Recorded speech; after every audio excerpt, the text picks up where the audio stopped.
Boom, baby, we are live. Welcome to Interview with the Man, episode 530. It's the Red Pill Sunday sermon, and I've got the first ever guest joining me after 2 years, 3 years, no, 3 years of Red Pill Sunday sermons.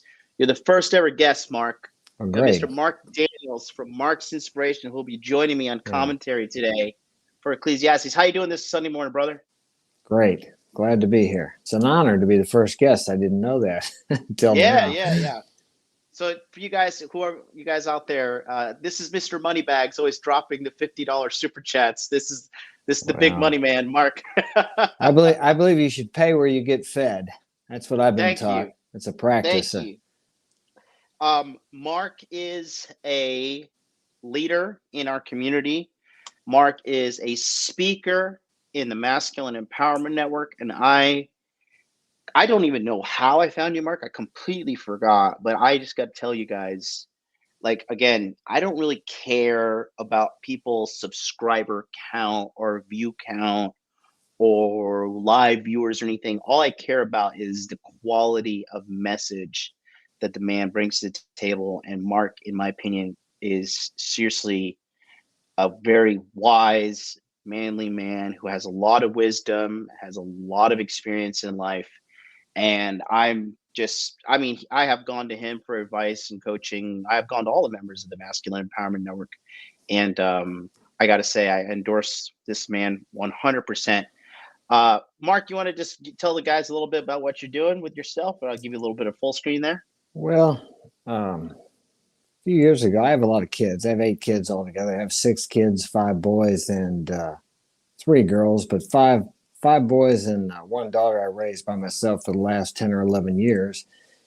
And through the years, their friends coming over, I seen the need for some masculine guidance because a lot of these kids don't have fathers, or they have fathers and mothers in jail, or they have fathers and mothers that have died from drug overdoses. I live in the U.S. here, so I see the crumbling of the family and no masculine leadership. So I decided to start a YouTube channel over 2 years ago and try to help these young people by sharing my experience, strength, and hope as it was passed on to me through my life by mentors. And that's what one of my first mentors told me. He says, when you get big and strong like me, he said, you're just to pass this on just like I'm passing it on to you. So that's what I'm here for, to help people.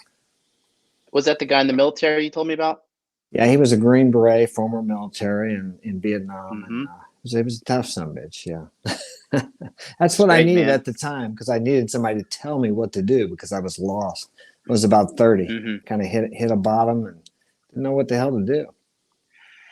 Yeah, those things happen to us in life, man, and that's why I created the Masculine Empowerment Network to really, be the light in a lot of guys' lives. And I really want to show you guys this real quick. Don't forget, if you need some help, you want to get ahead in life, go right here to the masculineempowermentnetwork.com, put your email address in right here, and hit secure your spot. You'll be on the waiting list. We're almost at 100 new people for the waiting list, including literally the thousands that have enrolled over the past 3 years. It's going to be another fantastic 2022. We're going to teach you guys it all. We're going to teach you how to maximize money, muscles, game, frame. The easy, like getting girls, really, that's the easy stuff. We're going to teach you that. That's cakewalk, but we're going to teach you how to tackle your own demons, how to get through life, how to put some muscle on you, how to get some money going. Mark, you and I we're kind of cut from the same cloth, in my opinion. Like, we're both kind of, I use this word in a bad way, but it's not. But we're both kind of like degenerate warriors, in the sense. That's why I love you. And I think one of the manliest things and the most alpha male thing a guy can do is what you and I do, which is work for yourself. I think guys like us, we don't do well answering to others for a long time. No, I never have. I don't think I worked for somebody else for more than a year at the longest, and that was just a couple of times. My brother and I went into business when I first started this one company I have, and he had been working at a company called Monsanto for quite a few years, but they had laid him off, and they laid off and on for years until he finally retired. But he said, how can you stand not knowing whether you're going to get money? A job's going to come in. I said, well, you just have to trust.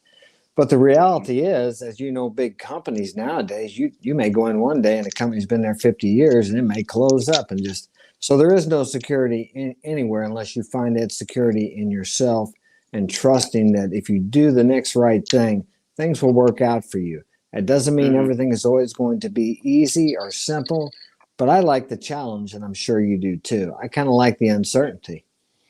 mm. I just had a lot of. It took me, it took me a lot of years, but I do have a lot of faith and confidence in myself There you to go. figure it out, to be able to be like, you know what, like I am going to be able to pull this off. I'm smart enough. I'm strong enough.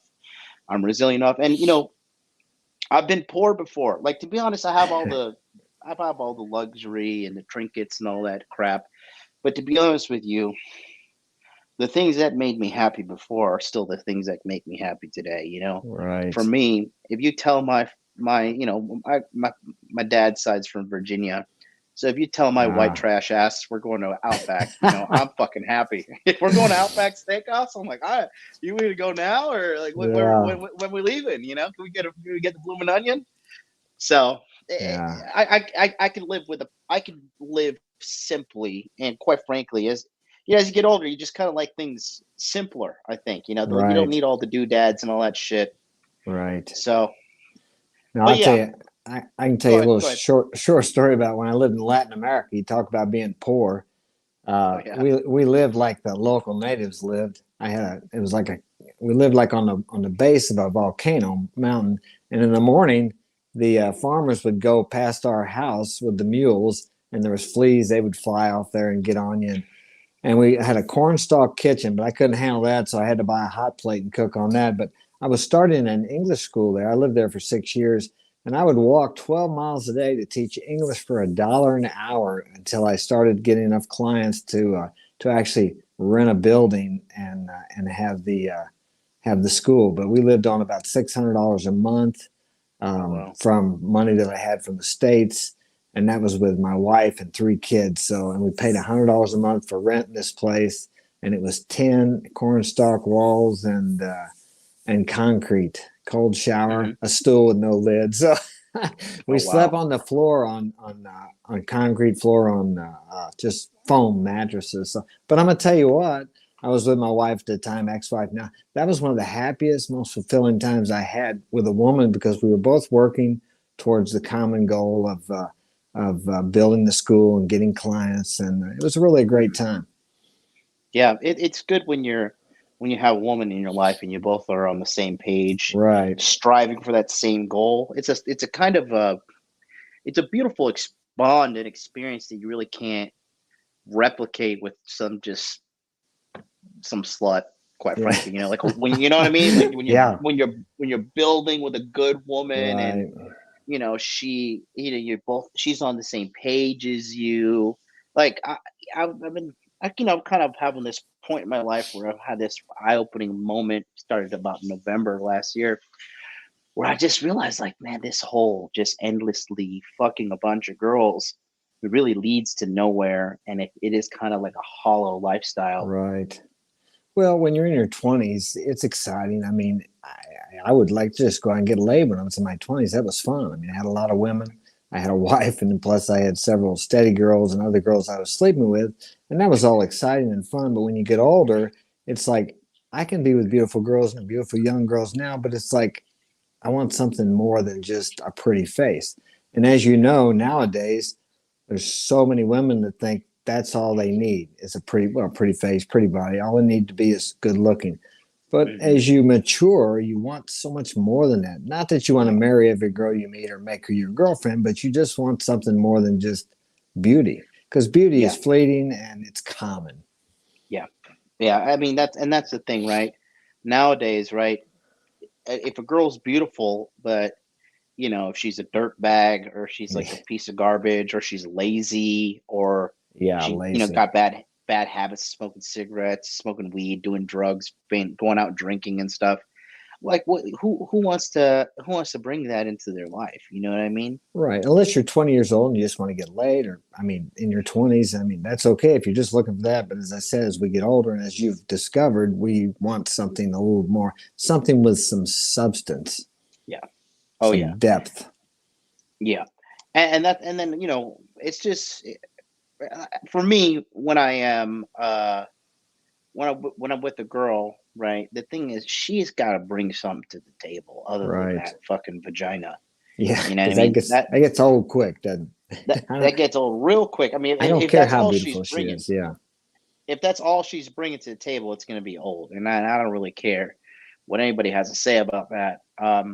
It's important that guys realize that too. That's why at the beginning of my show, I'd say, that's the reason I teach modern life dating is because I do it so guys can like learn about dating, master this skill so they can move on with their life. Because I mean, you've probably seen it your whole life. How many guys are like slaves to pussy, slaves Yeah. to chasing pussy their whole life. Their Right. whole life. I mean, how many guys have you seen wasting their lives away doing that? Well, I'll tell you what, when I got the most was when I wasn't chasing it. It was when I was chasing either my boxing career, my triathlons, or something else.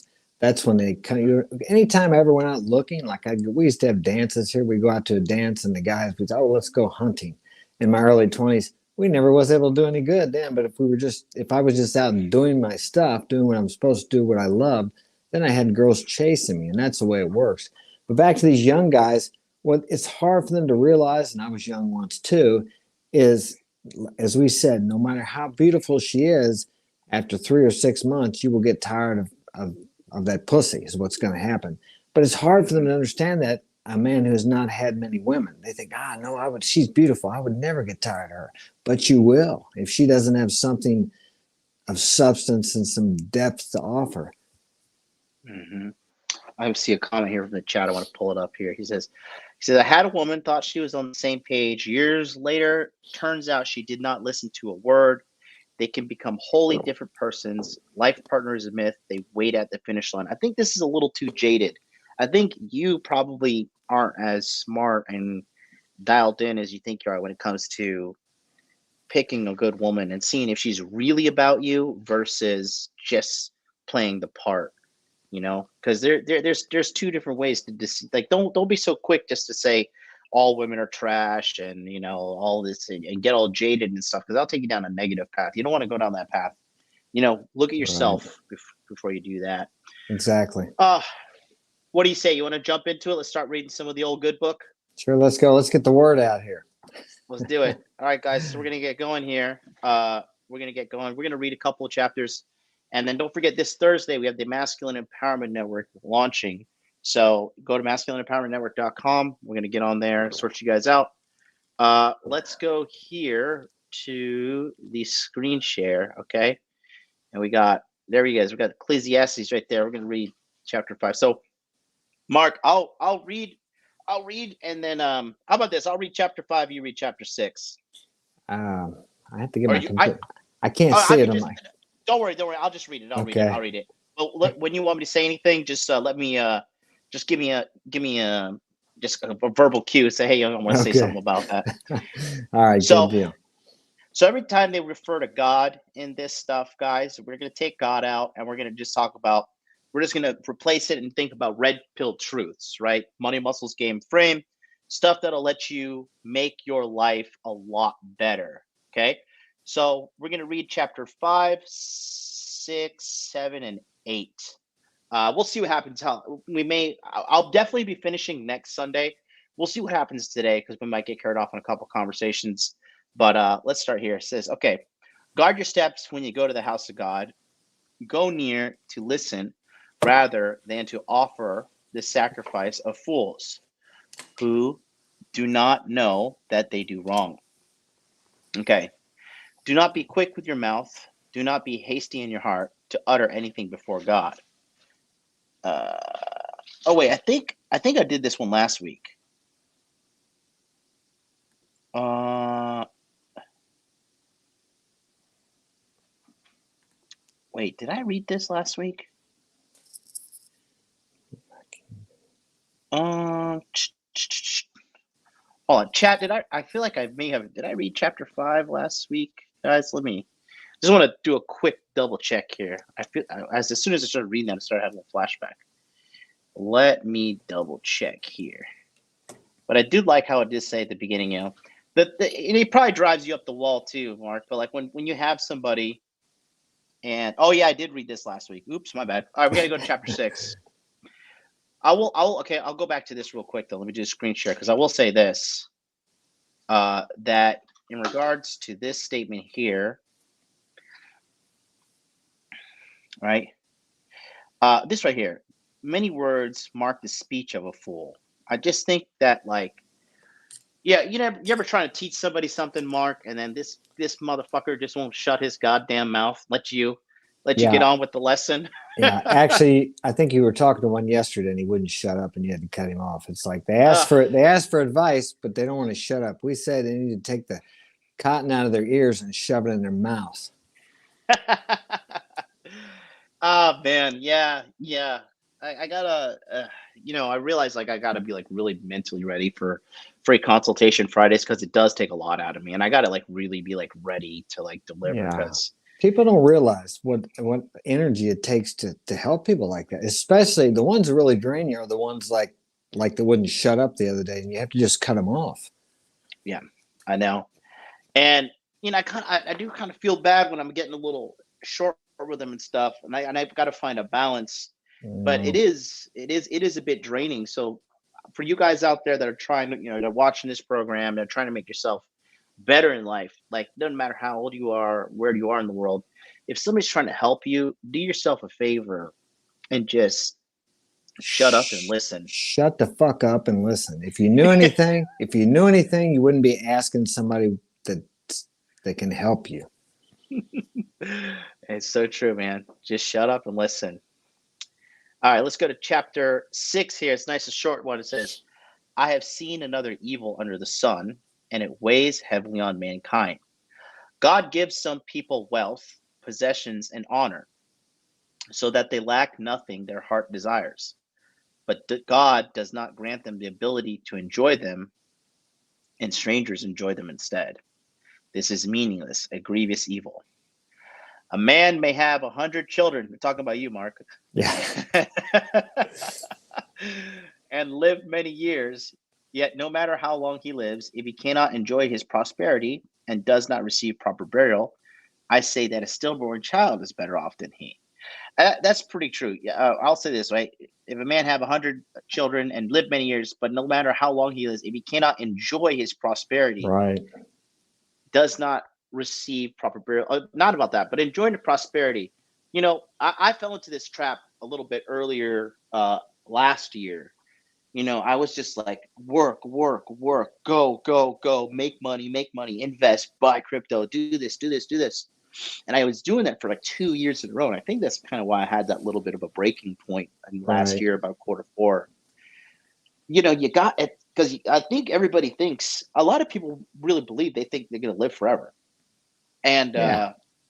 you got to stop sometimes and literally enjoy life. Has you fallen victim to this? I have fallen victim to go, go, go, go, and not stopping and enjoying what I've earned Well, because, true, but I love what I do. So what happens to me sometimes is from the time I get up in the morning, and of course I got the kids here too, and the time I go to bed, I'm always working, doing something, but I enjoy it. But there comes a time when you actually become exhausted and you don't realize that you've been pushing yourself so hard.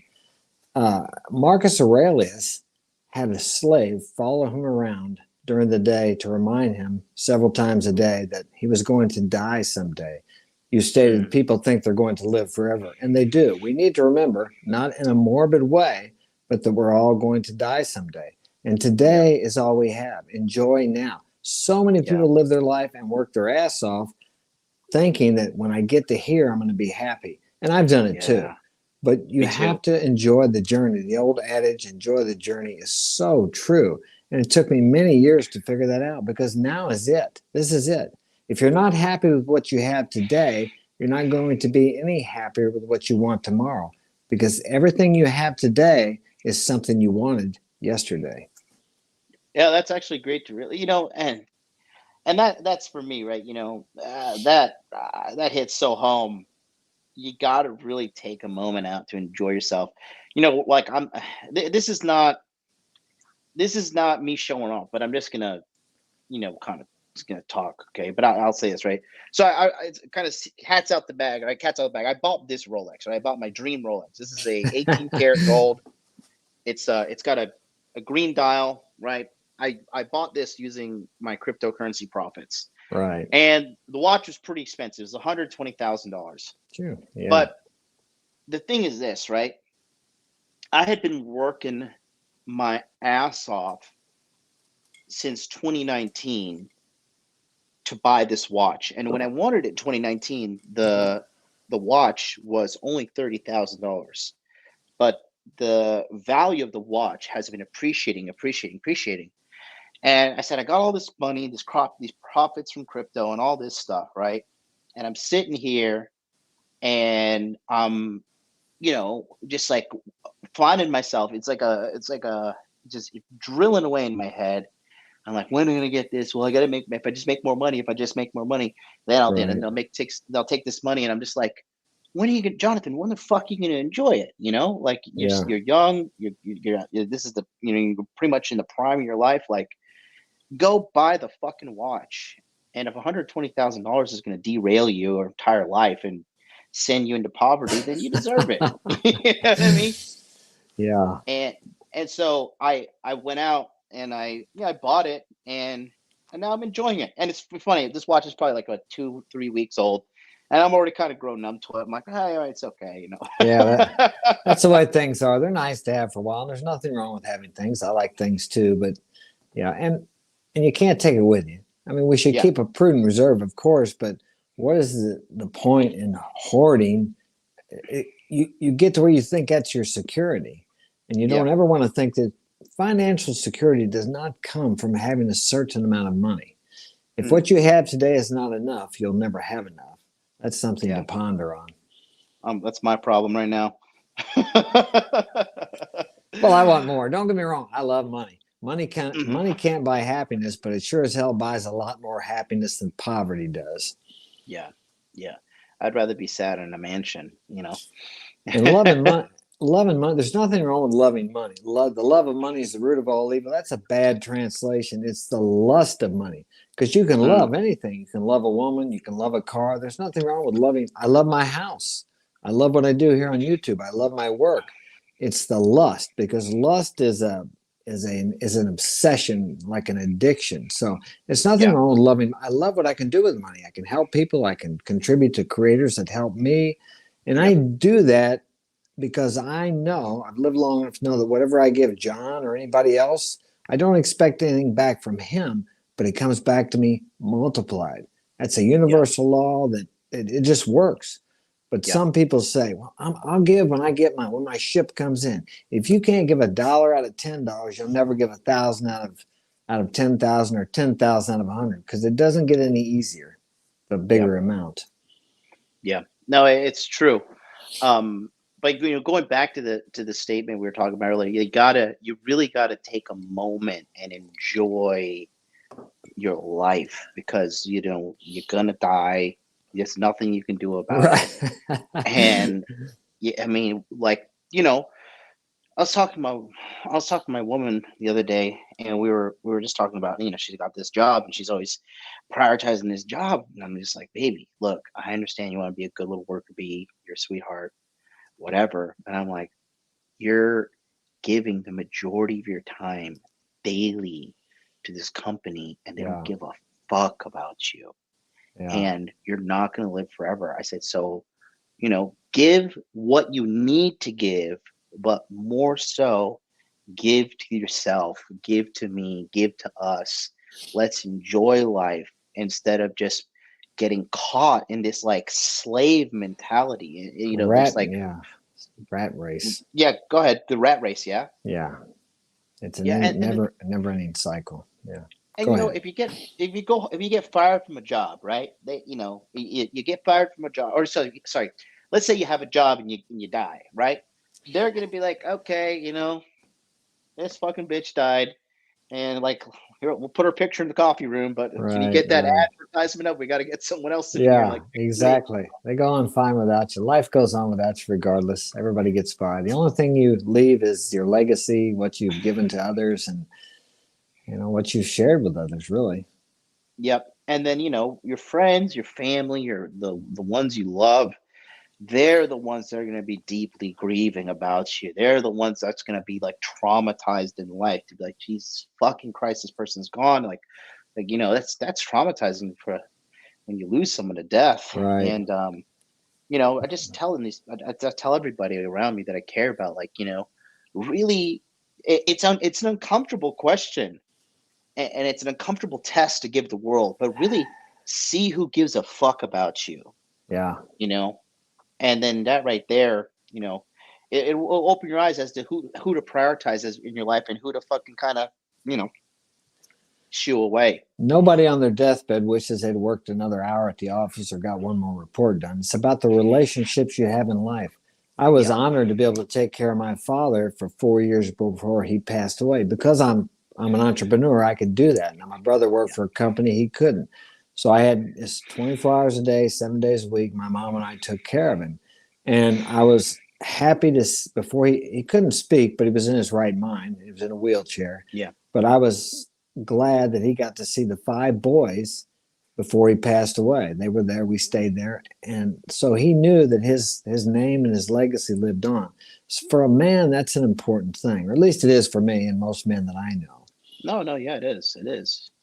I think it's a, I'm starting to realize I'm 36 now. I haven't had any kids, and I've been Yeah, you thinking got about plenty my. of time, man. I know, but I want to be like, I want to be like you, like beating my kid's ass in the ring and stuff. You know what I mean? Like, And you can if you just take care of yourself and stay away from the diet of America, yeah, yeah. But the fast food. I know I have some time left, but one of the things that have really been sinking in with me lately is like I kind of missed the window to be a young dad. You know what I mean? And Yeah, it's cool. man, I think you're better off. I wouldn't have been worth a shit as a father in my 20s. I was too goddamn selfish. I'm a better father Mm, today than I would have been when I was younger. And that's why, think about this. Everybody says, oh, grandparents are so good. You know why? Because they have a lot of experience.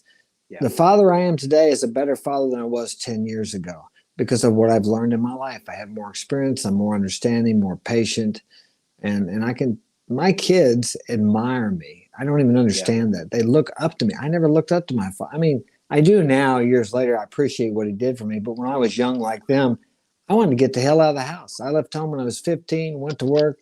16, I was living by myself. And my father and I had a good relationship later on in years. But the point I'm making here is I don't my kids want to stay home. They don't want to grow up because I've been able to be a good father for them because I think I was older and I learned a lot more and they didn't have to be there when I was in my 20s chasing pussy and all these other things and I would have been pushing them aside in the rat Mm, race, so to speak. yeah. Yeah. My friend, he has some kids now, and he told me the kind of same thing. He's like, in your 20s, you're just a dipshit. You're Yeah. selfish. He's like, yeah. Yeah.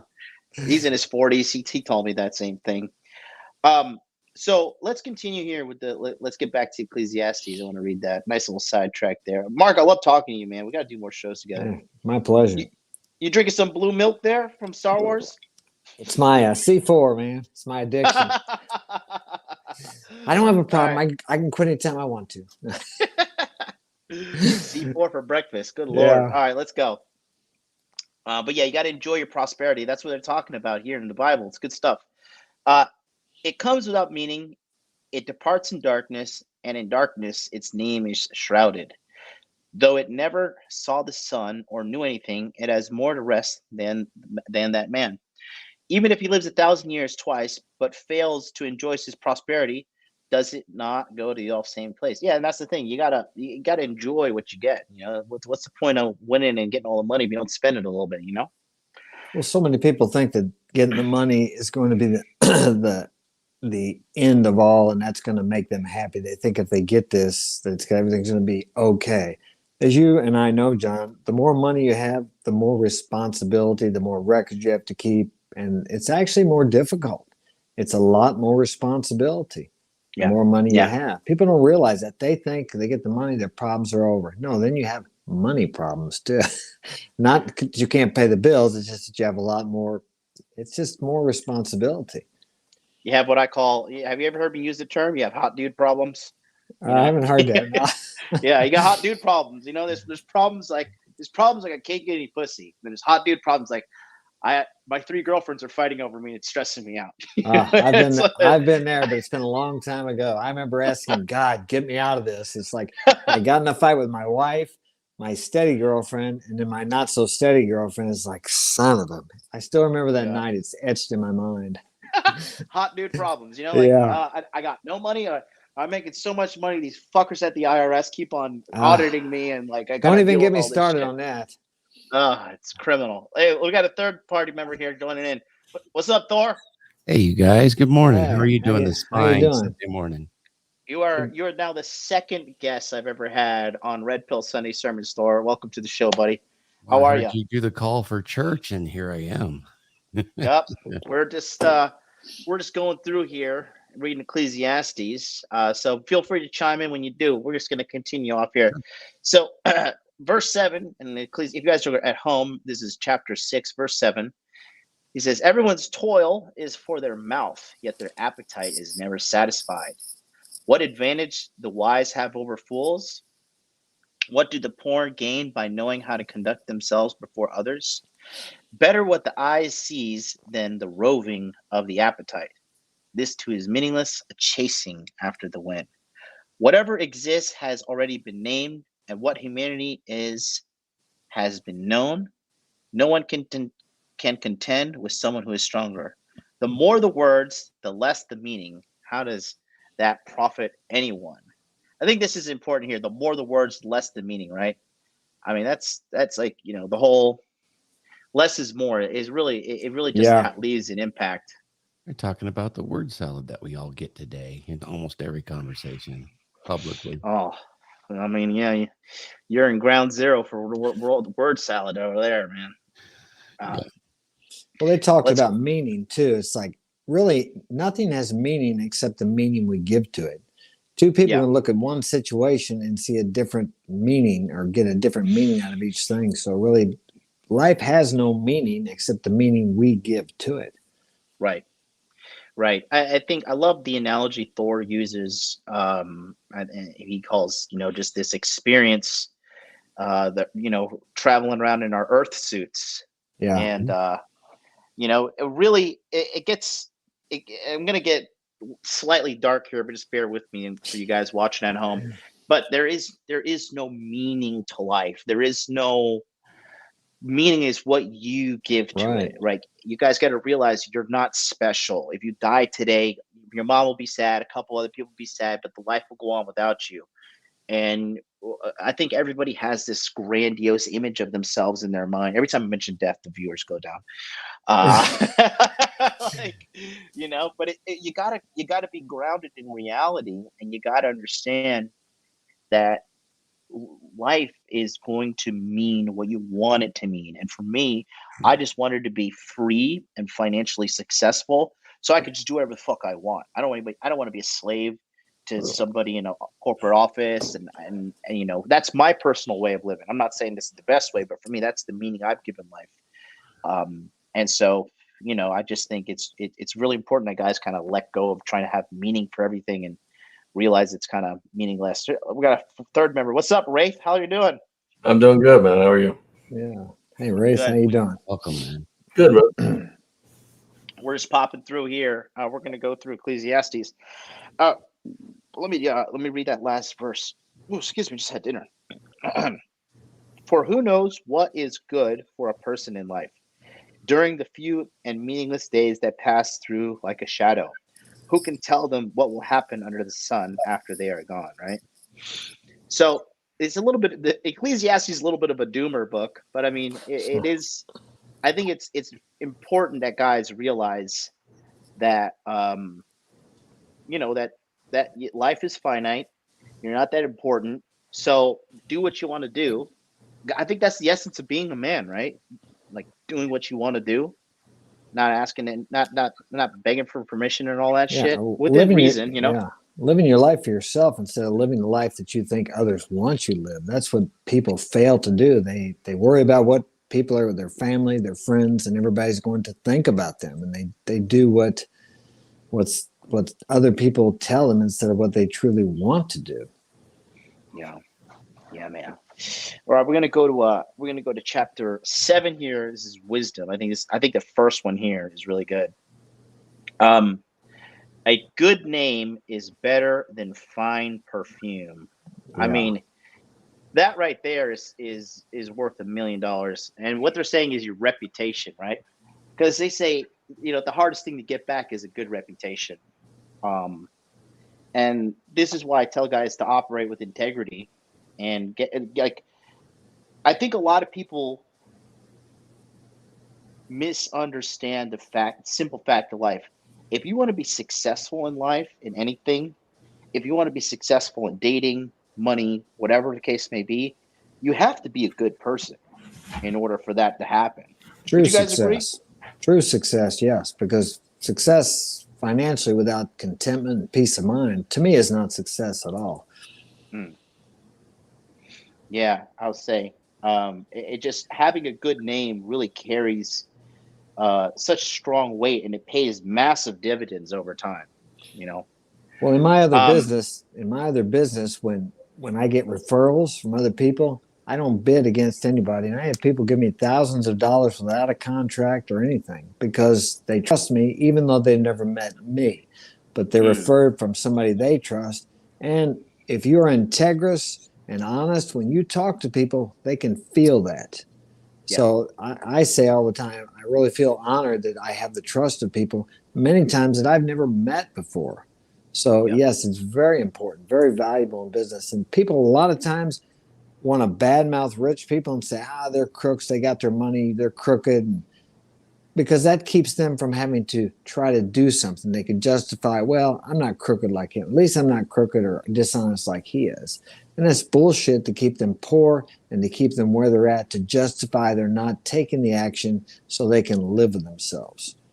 yeah. Totally agree. E- It's just ERP it's just Sensei. fascinating how the Bible actually interrelates. I mean, it Yeah. strikes me that in Matthew it says a good tree cannot bring forth evil fruit.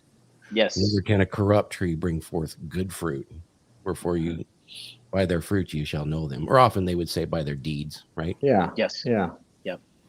No, it's so true. That's a great thing you brought up there, Thor. A good tree cannot give bad fruit, and a bad tree cannot give good fruit, and that's the truth. Like like when I mean, the greatest one of the greatest indicators of somebody is look at their children. You know Yeah. what I mean? If their kids are a bunch of fucking degenerate pieces of shit, like you may have dropped the ball there. ERP Sensei, he says this too. Integrity is very scarce today. I think that's true. True. You guys have obviously lived longer than I have, and you've kind of watched America decline in a certain direction. Would you guys say that people are kind of like shittier and shadier now than they used to be back in the day? Well, it's more profound and it's more out there. Integrity is not so much being the perfect person and never making a mistake, because I make mistakes. It's having the integrity to come back and say, hey, I was wrong, or I made a mistake. That's basically integrity, is just standing, being accountable, and standing behind your actions. Yeah. Yeah, I wouldn't say people are any more shittier. I would just, Really? yeah, I wouldn't. I think what happens is over the years we've lost the guidance from fathers and Mm, grandfathers.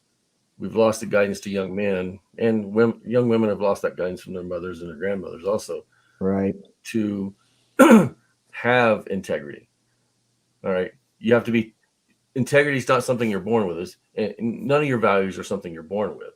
You learn those values based on the input for the first 1 to 6 years from your parents, your grandparents, and the immediate family.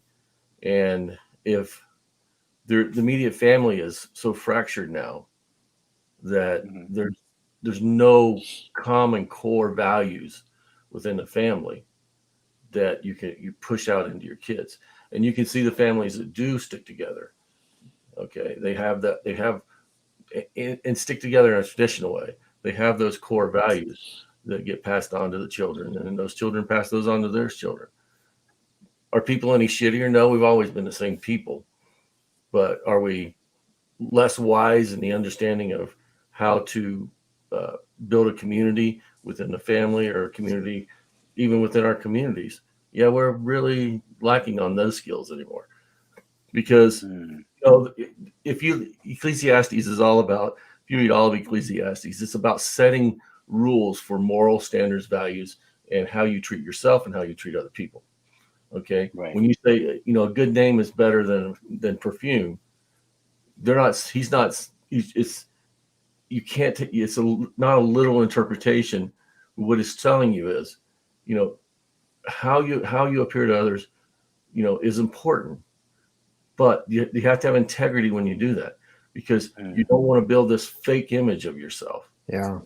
You want to have it's telling you to be your true authentic self, but be a good true authentic self. All right. We have the decision, but whether we're going to be good or bad, we're going to practice things that contribute to society, our person, our families, and the group that we belong to, or the things that are going to distract from that. And that's what a name is. A name is how people identify you, not by what they call you, but how they interpret what you are. Yeah. I think maybe maybe I'm wrong. I don't know. You guys know I'm kind of jaded about America in general. I fucking left. I don't think so. I agree with Wraith, and I kind of agree with you too, John, because I think that the incentives have increased to not have integrity, because we're very focused with how we're teaching and conditioning young people and people in general to seek external validation, and with those kind of incentives, you're not going to get the integrity. Yeah, big stuff. These next couple of verses here are pretty heavy, but this is really good. It is better to go to a house of mourning than to go to a house of feasting. For death is the destiny of everyone. The living should take this to heart, right? And this is why I hate people who drag their ass to do anything, that are slow, that are lazy. I'm like, motherfucker, do you think you're gonna live forever? Like, the time is now to get this thing going. Success loves speed. You got to execute so you can get those failures out of your way moving forward. And I think a lot of guys, they just don't take that. I'll start next year. I'll try it in 6 months. I'll try it in 7 months. I'm like, no, now is the time. Don't be a fucking coward. You got to get that. You got to get that truck moving now. Procrastination is fear. If there's a devil, it's doubt and fear. Death is a funny thing. I mean, people all handle that very, very differently too. It's better to be in the moment. I like that verse.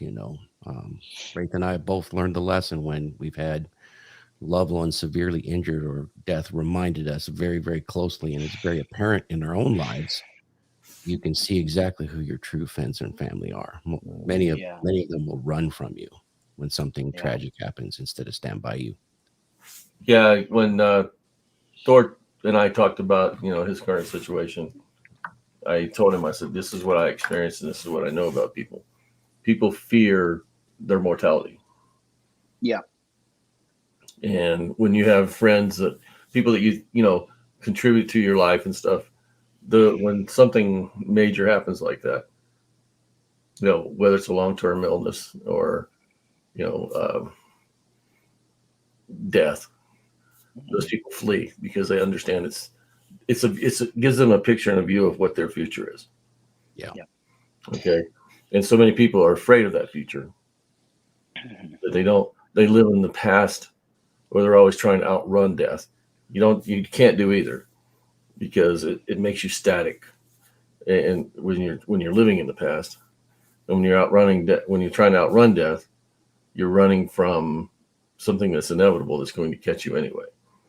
I think that's what the Stoics meant too when they said memento mori. I mean, it's quite something to embrace it personally.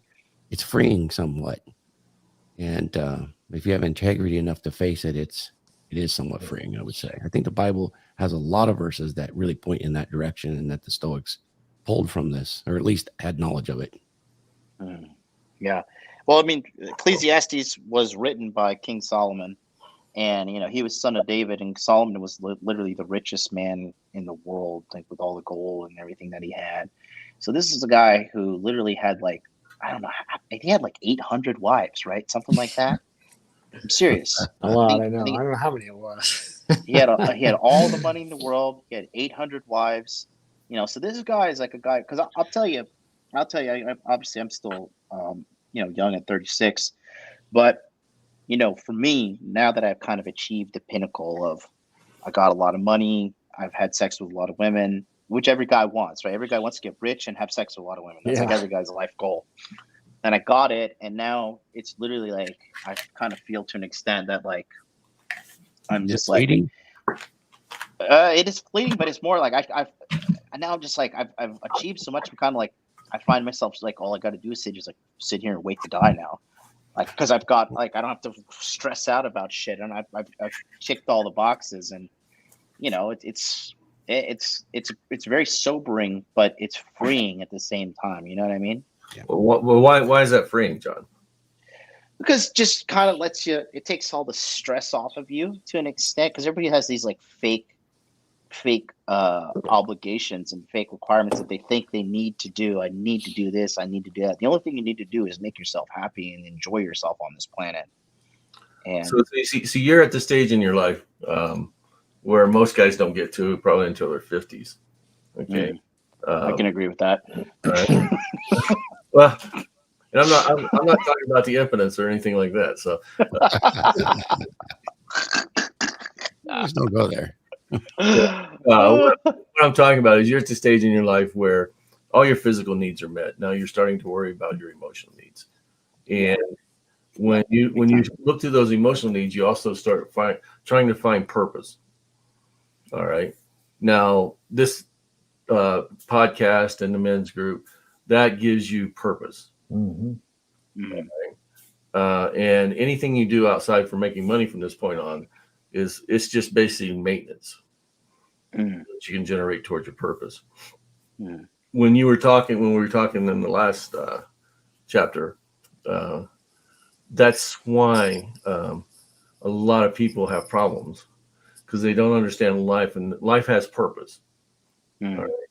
And you're right, you get to determine that purpose, but there's a pathway to it, and everybody chooses a different pathway to get to that purpose. Right. And as they go down that pathway, that's where they develop the problems of, what I think my purpose is, because I start trying to, live life based on what makes me feel good about myself and less about the purpose. So when you finally get there, and everything about life is about growth one way or another. But when you finally get to the point where you say, I'm comfortable, okay, and you start living within that comfort, you start trying to define that purpose. And as you're trying to define that purpose, you grieve a little bit, because you start reflecting on the life that you've lived, and you start comparing it to the benefits of the purpose that you're trying to live. And the only real purpose in life, is to procreate and then ensure that lasts. Yeah. A lot of people do that in a way. And, your whole purpose is to have children. And this is, I know people are going to go crazy about this, but your whole purpose is to have kids and ensure that your kids can have kids. Yeah. All right. And how we do that is we build these lives, or these simulations of life that make sure that happens. Well, what happens when you have the simulation to the point where you don't have to worry about building anything? All you have to worry about is executing your purpose. All right. And you always want to execute your purpose to good, because you want people to see and you want to feel that you have integrity, honor, respect, all those things that you want from other people and you want to give to other people. So that's that's why some people, when they get to the point where you're at, it's harder for them than it is making the money, because now you have to think about yourself, not you have to actualize instead of trying to figure out how to self-actualize. Yeah, no, and that's what I try to like do by talking to people, is kind of, for the guys that I'm like kind of ahead or whatever, kind of let them know what I'm dealing with now, so they get a head start on the incoming problems. Because after you master women and after you master money, those are two things that are very hard to do. But I mean, hell, I talk a lot about maximizing money muscles game frame, and I probably could say I've only mastered probably game, money, and halfway frame and fitness. I'm not like, I don't look like an Adonis, perfect 6-pack abs or whatever. I'm a fit guy. I'm strong. I can put somebody out with a couple slugs. I don't know. I saw your male model post on Instagram today. So which one? The one where you're standing in a bathing suit in the water. Yeah, I'm doing my best to be sexy. I got my little paparazzi here taking photos for me. So, but yeah, I had like 6 pina coladas today too. I'm living it up.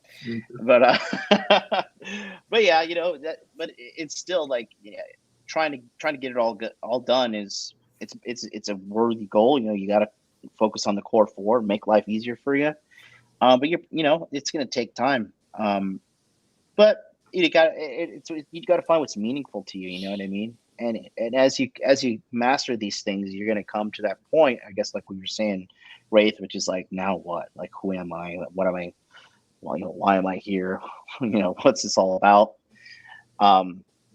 Well, I want to go back to the verse here. I think we're going to finish off this chapter and then we'll call it a day, because 7 here is pretty long. There's a lot of breakdown here. We got 29 verses.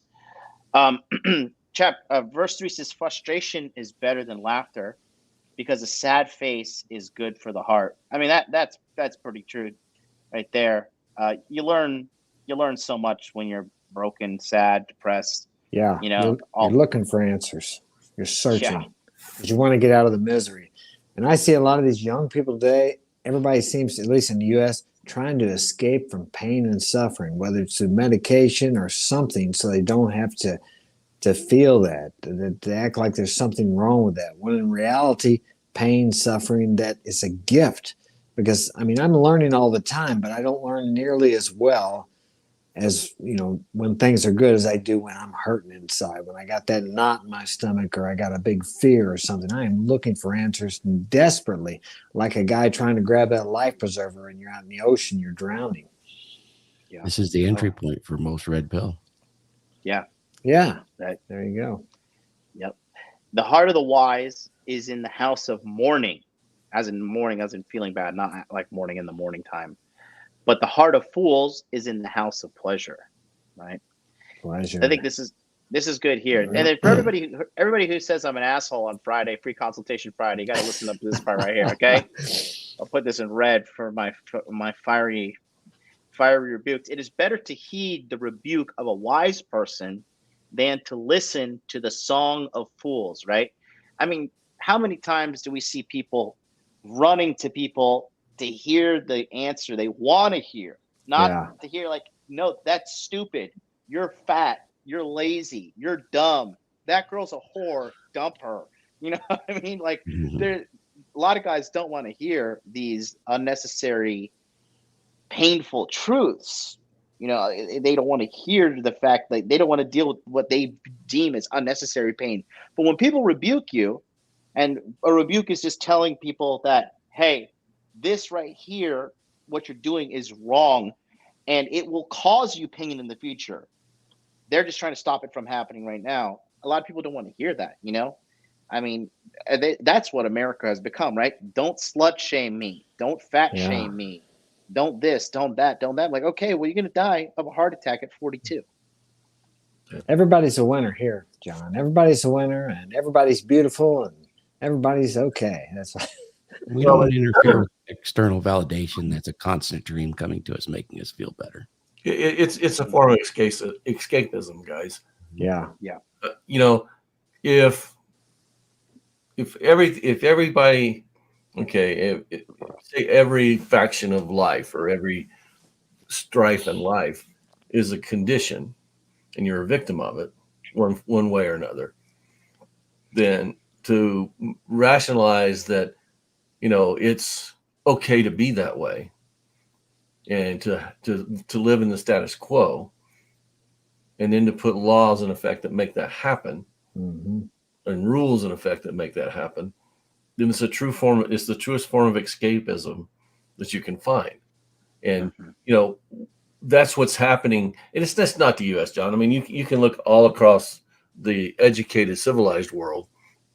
It's happening because people want to take a construct and play with the construct, to develop the construct so that it suits the needs of all, as opposed to understanding that these social constructs don't meet the needs of all. No social construct can. And by taking, and they're trying to do that by saying it's better to live pain-free. Okay, it's better to not struggle than to have to learn how to cope with whatever physical or mental problem that comes up for you.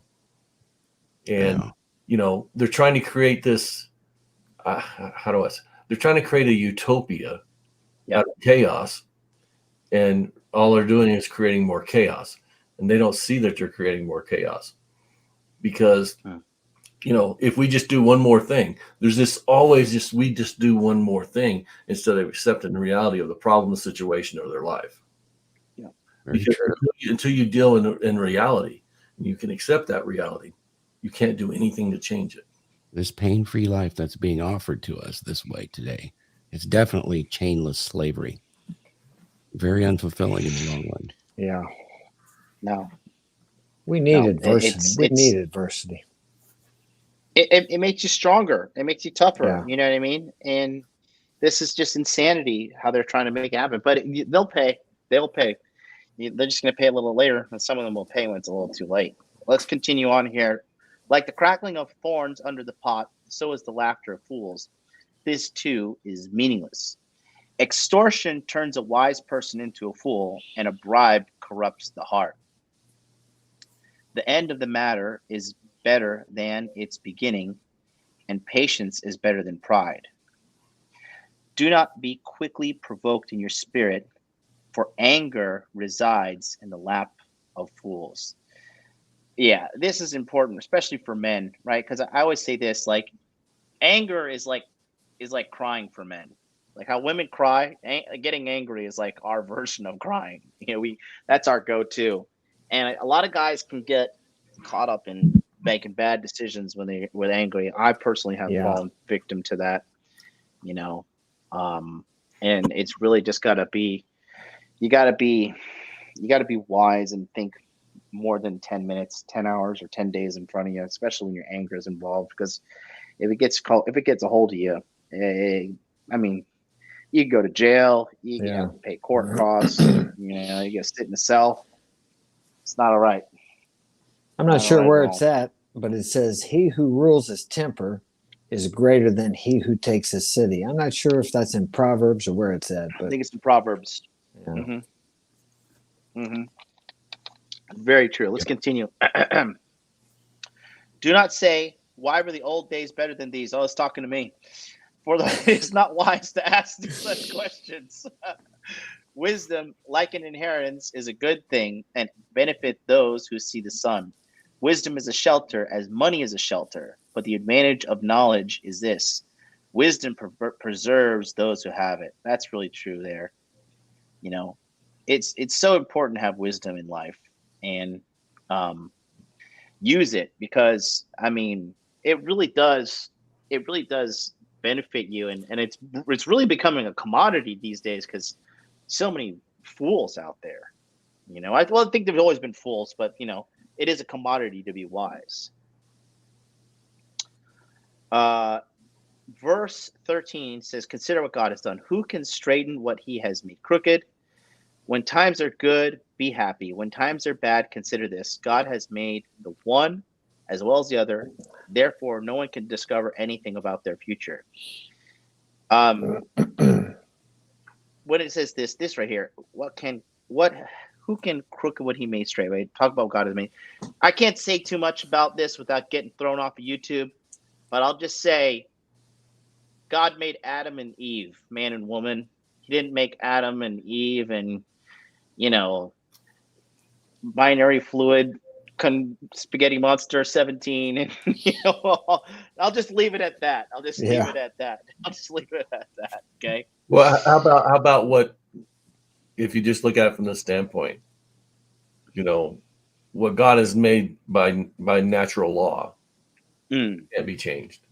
Okay. Yeah. Now it can be variated, but if you look at the 7 natural laws of physics and all that, they've changed minor, but it's within a scale of possibility. Okay. And what I'm talking about, if you had a scale of 1 to 10 and 5 is the median of the natural law, it may go 5.1, 5.2, 4.9, but it's never going to go to the extreme to either side. And that's one of the problems we're trying to with society today is we're trying to subvert natural law. Yeah. Yeah. Okay. No. It's like Jeff Goldblum said in Jurassic Park, nature will find a way. You can't beat nature. Women aren't gonna take over the world and rule the world. Men are not gonna be ushered into slavery and all this catastrophic thinking. Like, if anything's gonna happen, there's gonna be like a slate cleaning event that we're just gonna start back over. I think it was Albert Einstein said. Like, he says, I don't know what weapons will be used for World War III, but I do know in World War IV it'll be sticks and stones. Right. I think he was alluding. Yeah, the world's always trying to find natural balance, and it's just not words. We're killing each other with words right now, right? Yeah. Everybody's offended, and words are considered. Everybody's offended. Yeah. Yeah, aren't words considered violence in the modern progressive society? Going back to what Ray said, I think was important. When it comes down to I lost my train of thought. What were we saying, Ray? I said the world always requires us to come to natural balance. Yeah, exactly. Because Rollo sometimes gets all doom and gloom, and he's like, because he says like the pendulum's not swinging backward. I got a good thing on like getting a pulse of society. I think women are kind of hip to the fact that being a hoe is not a good long-term plan. I think some of them are starting to wake up. You guys agree with me on that? What would you say? Yeah, just look on TikTok. There's just about as many women sitting there trying to inform other women about how they should be treating a man well, as opposed to those that are trying to say that all men are bad. Yeah, it's getting to the point where they can't meet their biological and sociological imperatives because men don't want anything to do with them. Right, I've seen it too. Yeah, and now women are starting to understand. Well, maybe there is something wrong with me. Mm-hmm. And it's not. And I don't say that with any joy, because the sadness comes from the fact that we let it get to this point to begin with. Yeah. But no, I think women are, women are starting to realize, like, okay, what is wrong with me? Like, why? Like, I have followed the script, kind of like guys, like, I got the house, I got the job, I got the white picket fence. Like, where's the love of my life? Like I followed the script, and the script for women nowadays is like, go out, be a whore, and like then you'll find the perfect man in your life. Go to college. Go to college. Yeah. Get a worthless degree. Yeah. Well, I mean, they've simply said go out and be a man. Feminism has told women, if you go out and be a man, you'll be happy. Yeah. Okay. That's true. That's a woman's understanding of what makes a man happy. It's not a man's understanding of what makes him happy. All right. And that's where they get it wrong. And like I've said on this show, and I've said in our seminars and stuff, the thing that upsets me, the whole thing about feminism, is not that women deserve to be equal or co-partners with us in life, because that's an expectation that God set out. Okay. Right. It's that women think by being, finding the worst attributes of a man and doing that will make them happy. Yeah. I don't think, I think it's an attribute to me that I can work for long hours. I'm, and I can focus to provide. Okay, that's an attribute. It's not something that most of us don't go through life enjoy doing that. Mm-hmm. We understand it's a responsibility. Yep. Okay, but a responsibility doesn't make you happy. Yep. It's the execution of being able to support someone and give that to someone, your wife, your children, your future. That's what makes us happy, not the work. It's the result of the work and what it does for the future of our kids, our families, and society. Mm-hmm. That's what makes us happy. Oh, And yeah. women see that, well, you have that freedom to go work. And they're now starting to realize it's not a freedom to work. It's a responsibility to work. Mm-hmm. And it can be quite a heavy burden. I think Yeah. we're going to see that manifest itself shortly here. Yeah, Yep. for sure. I mean, we are built for combat and to be durable. And that's our burden. That's the male's burden of performance so that they don't have to. They can't. I mean, these girls are like drinking themselves into comas and shit, bro. Like, in America, this is the first time ever in history, like, female suicide is going up. Women are not killing themselves. Like, men are the guys, like, the ones actually literally pulling the fucking trigger on suicide. But this is starting to happen. Well, that's how heavy it is when you can't meet your burden of performance. Yeah. And you see it reflected in that. I mean, and you name it. Depression is through the roof. Opioid crisis is through the roof, and it's all like led by women.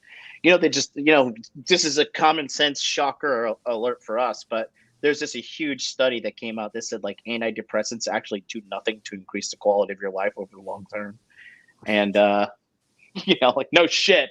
I mean, the list of side effects that are way longer than the problem I have. Yeah. That's stuff bad for me. Yeah.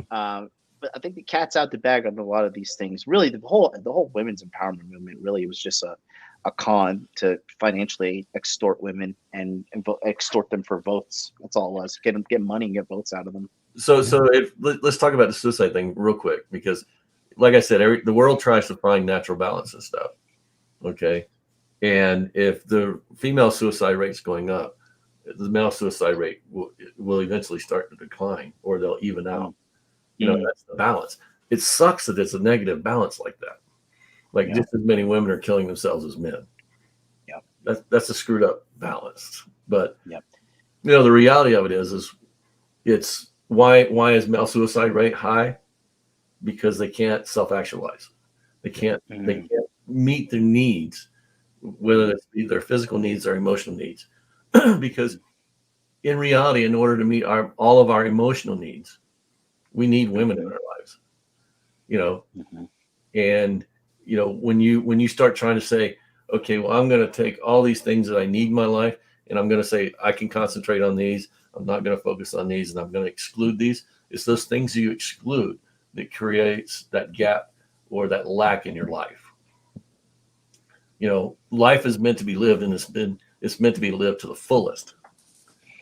And when you start trying to say, okay, these are the things I need in my life. I need, just take the 4 money, muscle, game frame. If those were essential in your life, and they are, and one of those is lacking, you see the problems with the young men and stuff that we talk to. Okay, and you and I and Mark, Thor, we've all dealt with kids, young men that are suicidal or on the verge of that suicidal pathway. So that lack creates issues, and it always has. But we've had fathers to take us through those so that we understand how to develop the ability to work around issues or to meet issues and compete with those issues and win. And that's where that thing winning comes from. I've had this struggle and I've won. All right. But more and more men are lacking that. Okay, because more and more women are having kids out of wedlock, not including their fathers at all. And wherever you find something that's hurt, it's because of lack of something. And all you can do is strive to help people understand why they lack that and help them come up with a way that they can have that and bring that into their lives. Mhm. Yeah. Yeah, man. Well, we'll see. I think the balance is coming back, but like I said, you don't need the balance to come back if you're always working on yourself as a man. If you're Right. working on the core four, money, muscles, game frame, you don't need society to help you. You help yourself. Um, you know, like I said, use myself as an example. Myriad of psychological problems, abject poverty, physically beaten, emotionally tortured, you name it. I became self-made multimillionaire earner. So I'm 36, and I did it. And I am a little bit special because I have the tenacity. I'd probably say I do have some genetic gifting to me. But at the same place, I mean, I had no. I mean, if you have a dad in your life, you have a fucking head start on me. If you have a family that's normal, you have a good job paying you like a solid skill, like welding, power lineman, civil engineer, any kind of engineering degree, petroleum engineer, fucking learn how to code, a police officer, highway patrolman. All these are steady jobs that pay you up, up in the six figures. You can easily, if you guys can make $100,000 a year, you're 10% on your way to $1 million. If you can do 10% of anything, you can get to 100%. In my opinion, that's what I'd say. Let me pick up this pace here because I'm gonna jump off here in a little bit. In this meaningless life of mine, I've seen both of these: the righteous perishing in their righteousness, and the wicked living in their wickedness. Do not be over righteous, neither be over wise. Why destroy yourself? Like Buddha said, the middle path. Do not be over wicked, and do not be a fool. Why die before your time? That's also true. It is good to grasp one and not let go of the other. Whoever fears God will avoid all extremes, right? And this is like when we say God, we're talking about just the red pill truths of life, right? When you fear Him, and fear as in respect. Uh, Wisdom makes one wise person more powerful than 10 rulers in the city. That's very true. Indeed, there is no one on earth who is righteous, no one who does what is right and never sins. This right here is so, like, I think this is so relevant to right now because I think what we have right now is in America is an epidemic of pseudo morality. Everybody's trying to like pretend to be a good person and like, oh, I would never do this. I've never thought anything sexist. I've never thought anything racist. I've never thought anything fat shaming wise, slut shaming wise. Yeah. Everybody's guilty, man. Nobody's fucking perfect. And you have all these people pretending to be like these, super moral people, and they really aren't. You know what I mean? Yeah. Go ahead. No, go ahead, Wraith. Go ahead. No, I think it comes from the fact that we don't. If you go all the way up to when we were talking about the name, okay, there's a misinterpretation of what has value to society, to yourself, and to what your purpose is and what the purpose of life is. Yeah. And by detracting from that value, it lowers the standards that everyone can meet. And by lowering that standard, everybody thinks that they're going to find contentment and happiness. Mm-hmm. And all it does is create more unrest and unhappiness in their life. In society too, right? Right. So, and that's, like I said, that perception of that throws it out of balance. And like I said, I can't stress enough that your life is constantly trying to find balance, a balance between having that commitment or contentment and not having strife all the time. Because as your mind, your body, everything needs a reprieve. It needs to sit back and heal, from a body standpoint. Muscle growth comes from tearing the muscle and having more muscle fiber build within its place. Your emotional is like that also. You have to have those challenges in order to grow and to develop the ability to move to the next challenge. And when you remove those challenges, we create a situation where everybody thinks they're okay. Okay. And I don't know, back in the 70s, there was a book called I'm Okay, You're Okay. Yeah. Okay. I just, sometimes I sit through my life and I say, okay, I'm okay, you're okay.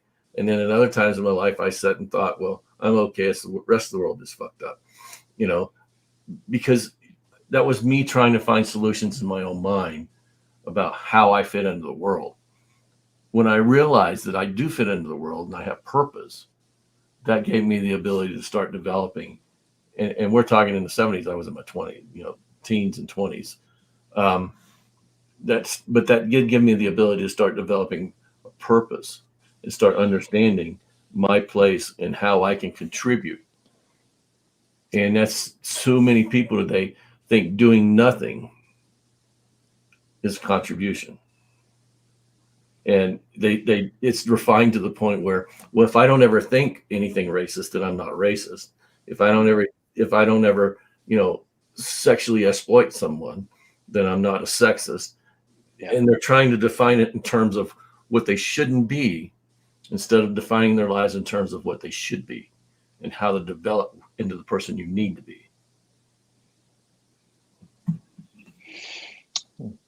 I don't think lowering the bar for everyone is ever a good idea for any kind of society, and I think because America, what we're trying to do is we're chasing this low hanging fruit, which is like, this fluid idea of like, oh, I'm a good person, I'm like a moral person, but it's like this kind of sick version of morality. Like, you got to be like enthusiastically supporting gays, and you got to be like really excited for your kids to like have a trans person read them books, and like you can't ask anything about the trans person, just gotta like hand the kid over, like, I trust you, man, woman, whatever, how should I identify you, just don't take me to jail, like it is a lot of insanity, and I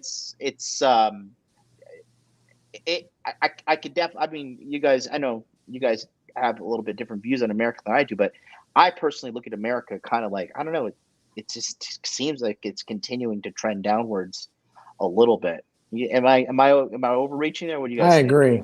No, I agree 100% too. I think what you see in the media projects that it is, but if you're living in rural America, rural America, I agree. But I talk about the main city, the LA, the Miami, the main cities, Yeah, but when you talk about America, you have to take everything into context. It's all of America. It's not just those cities. It's not just what you see on, in mass media, because, there's a 51 to 52% of the population don't believe any of that shit.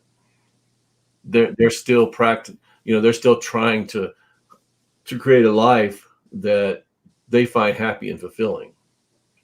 All right. Unfortunately, as more and more people move into those big cities, that's what we get, from this is how you should live your life. But like I said, I would say at least 50% of Americans don't believe that. Mm-hmm. So, but the problem is, what they found in Canada with the trucker thing, and what truckers are doing here now, is these people in these cities that live this life of, whatever, I don't even know what to call it these days, but they live this life. They're supported by the 50% of the people that they look down on. Rural America is where all the food comes from. Rural America is where all the wood comes from. Rural America is where everything comes from that supports these large cities. And you saw what happened in Canada when that stuff stopped, and you're seeing it in the US to some degree. It's the first time in my lifetime, other than the 70s, that you go into a store and there's no food. You can't find things. Well, there's a reason for that, because in all actuality, rural America is really tired of being told they're POSs by mass media and the people that live in these big cities. I'm just double checking right here. I think we may have lost but I'm still connected. Internet. Okay. I'm getting a message from, but I'm still connected to you, but it's telling me I'm not connected to the internet. But I couldn't be connected to you if I wasn't connected. I'm sorry, StreamYard just gave me a weird thing here. Sorry. Right. Because I've got both screens up. Okay. Okay, yeah. It's weird. Sorry. I about live that. in. Rafe Yeah, is right. I live in a completely different country than regular America. In California, I don't know how much the big cities have felt this. I think that everybody's felt, and I not just felt, this is true. We've been hit with a bureaucratic blitzkrieg of governmental intrusions and entrapments in our lives in the last 15 years. It's been intense. In fact, ever since the crash, everything is intensified. And you can see it every day. It's very intense. The amount of forms, the amount of people, the things you have to do just to live a life. You know, it's pretty intense, and it's very different than what it was just 15 years ago. Yeah, that ain't gonna last though, because things are trending towards people wanting Right. things to get easier, not more Yes, difficult. yes. You're seeing the edges of that for sure. I have friends that are in rural America, and they're very aware, and they don't like it. Well, but let's look at one of the trends going on right now. How many people are leaving those large cities that have lived there their whole lives and going out and living off grid? They are. I mean, let's just you know what my other profession is. So let's talk about the economics of employment. All right, there's 22 million people unemployed in the U.S. right now. All right, and here's the thing: most of them aren't returning. At least 40% of them, from the last numbers I looked at, aren't returning back to work. That's why land is expensive right now. Very. People are going out and buying their 5 acres and trying to establish their own life and living. They're selling they're selling their cars, they're selling their houses. They're going out and buying 5 acres, putting a trailer on it or a small shed home, and developing a life that they can live and sustain themselves with. And the more that happens, the less impact the big cities are going to have on, their beliefs and how they live their lives. But the other side of it is, the more that happens, the less big cities are going to be able to rely on the rural areas. Yeah. That's where you're going to have the Escape from New York. God, I'm dating myself. That's a movie from back, but that's where you're going to have. That's where you're going to have. Yeah. That's where you're going to have the Escape from New York scenarios in those big cities. Well, yeah. We definitely have different circumstances in America than we did just 20 years ago, for sure. We've had this huge issue. We just touched on it briefly with men being frustrated because, the purpose of the universe is to have men and women to complete the human species. And you deprive the men of the women or the women of the men, there is the potential for very pent up and vicious violence to reach that balance that Wraith had talked about.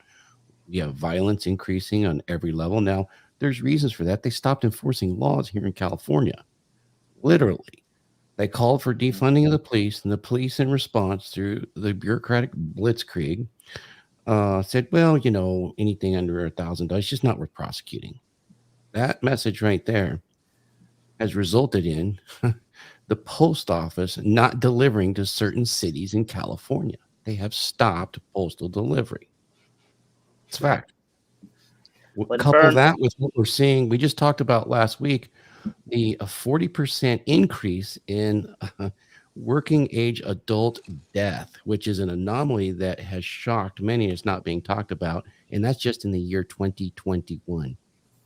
That's a shocking statistic that came out, and the CDC's acknowledged it, and they said, well, we don't really know what's going on. We're in for a bit of a ride, and it's going to get good. It is. I think we're. I don't know if we've hit rock bottom yet, but I think we're close to it, and then we're going to start bouncing back up. I think President Shitpants is eye opener for a lot of people too. Let me knock this thing out here. Okay. Do not pay attention to every word people say, or you may hear your servant cursing you. For you know in your heart that many times you yourself have cursed others. This is great wisdom right there. Stop worrying about people trying to make everybody happy. King Dre said this. Stop living in the prison of other people's opinions. Great wisdom right there. All this I tested by wisdom, and I said, I am determined to be wise, but this was beyond me.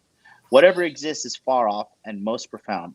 Who can discover it? So I turned my mind to understand, to investigate, to search out wisdom and the scheme of things, to understand the stupidity of wickedness and the madness of folly. I find more bitter than death the woman who is a snare, whose heart is a trap, and whose hands are chains. The man who pleases God will escape her, but the sinner she will ensnare. Yeah, this is like a foolish man who doesn't understand the ways of the world. Look, says the teacher, this is what I have discovered. Adding one thing to another to discover the scheme of things while I was still searching but not finding. I found one upright man among 1,000, but not one upright woman among them all. This only have I found. God created mankind upright, but they have gone in search of many schemes. So I think overall, like I said, he's basically saying here, don't turn your head away from seeking the truth. Don't turn your head away from seeking knowledge and figuring out how things work. I think the biggest and dumbest thing people think they can do in this life is figure it out on their own. Think they're going to figure it out on their own, and like, I'm going to do it on my own. You know, I tell you this. I have gone back. I've joined a bodybuilding gym here. It's a Powerhouse Gym. It's a chain. They have them in the States, but I'm a Powerhouse Gym member now. And I have a personal trainer. It's this 28-year-old kid. He's like he won first place in some Australian championship in 2019. In 2021, he was the top 5 qualifier. He placed top 5 in the junior Mr. Olympia in Japan, or Amateur Olympia Japan. When I work out with this kid, he's younger than me. He's stronger than me. He's smarter than me in this stuff. But in 1 hour, this kid knocks me out the park exercise-wise. And I just don't understand why guys will not just go find a mentor and learn from him. I mean, it's the fastest way to get everything done. Because it's so uncomfortable. That's why. They don't want to get out of their comfort zone. You have to be with people that are better than you. As I said before on the last podcast, when I was boxing, I worked out with the guys, sparred with the guys who were better than me. They beat the shit out of me, but that's how I got better. It was very uncomfortable getting the shit beat out of me. But after I did it long enough, I wasn't getting the crap beat out of me. So it's the same in everything. I talk to you guys, John, because you know so much more about this than I do. I'm the guy that 2 years ago didn't know what a thumbnail was or a hashtag. My kids taught me, and I've been doing this for over 2 years, and then I got connected with you, and things are starting to fall into place. People want everything now. We live in this instant society. John, you know, day in and day out, you post videos, you keep learning, you learn a little more, and it takes time. But people don't want to be, well, as you guys said, we live in a nation that doesn't want to feel discomfort. Right. They don't want that. But they want success. They want everybody to be a winner. In the school, my daughter does singing contests. There's no winners. They don't have winners. I mean, that's the way they're taught. And I do live in rural America, and it's starting to creep in here. I'm about 50 miles north of St. Louis. And kind of like Ray said, everybody is moving out here. But even in our small school, there's a lot of the gender talk, a lot of the kids, teenagers claiming that they're this gender or that gender, when in reality, when you're a teenager, you have a lot of mixed feelings and emotions when you're going through puberty. I don't know what the hell they are. At least that's my opinion. But so we do have some of it coming. But on the good side of that, we have an official. It's not the governor, but somebody. They were putting the transgender sex education in for the grade schoolers, and he stopped that from entering 3 of the schools here. So we're going to see what happens. You know, we know us here on the Modern Life Dating Channel. We love transgenders and we love homosexuals. I love all people. We're big fans, and so don't ban this channel. But you know, like it is kind of becoming clown world. But what we're talking about here is we're going to cover so much more depth in the Masculine Empowerment Network right here. I mean, we're literally going to be pounding this stuff into your head. 60 total sessions throughout the rest of the year. Money Muscles Game Frame. We'll have multimillionaires coming in there speaking. We've got guys that are master seducers, master financial experts, cryptocurrency experts, you name it, we got it. These gentlemen here will be part of it as well. I think Thor just dropped out. I don't know what happened. I think you hit a But wrong. it's all good. Just go to the masculineempowermentnetwork.com, get on the waiting list, because this Thursday we are launching. We'll catch you guys next episode. Tomorrow I'll be back here. I'm broadcasting from the hotel. I'm out here taking a little trip before I get going on the Masculine Empowerment Network. Till then, you guys have a wonderful day. Peace out. See ya. Well, maybe not. I don't know what's happening. It's not letting me stop it, but it's saying I have no internet connection. Hold on, let me see something. Weird.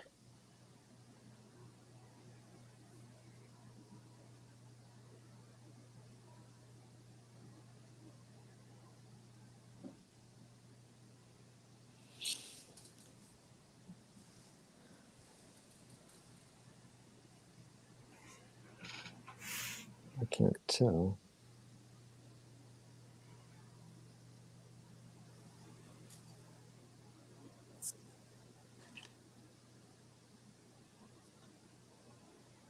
He stopped it, but the live didn't stop.